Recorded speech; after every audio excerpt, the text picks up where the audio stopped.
Namaste. Myself Madhvi. And I am Tamanna. We are from Naviwadi Primary School.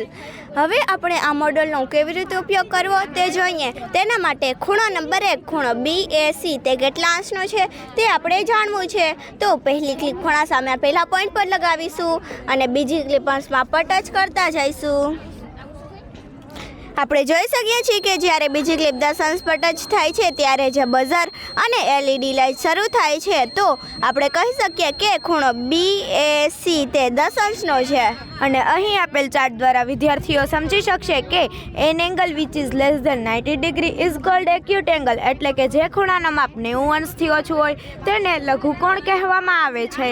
Now coming to valuation, durability એટલે કે ટકાઉપણું and transportation of this model. આ model બનાવવા માટે લાકડાની પટ્ટી, હાર્ડબોર્ડ, 9 વોલ્ટની battery, wire, craft paper, sellotape, clip, LED light, buzzer તેમજ તેનો બધો ખર્ચ 450 જેટલો થાય છે. આ મોડલ એક આઈડિયલ સાઇઝ એટલે કે નાનું કે ના મોટું તે રીતમાં બનાવેલ છે.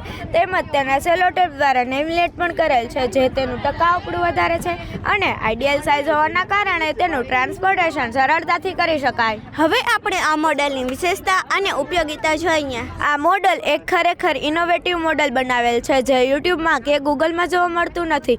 આ ઉપરાંત અમારા મોડલમાં કોઈ રેડીમેડ સેન્સરનો ઉપયોગ કરવામાં આવ્યો નથી. આ મોડલ માત્ર 9 વોલ્ટની બેટરી ઉપર ચાલતું હોવાના કારણે તેમાં શોર્ટ સર્કિટ થવાનો ભય રહેતો નથી.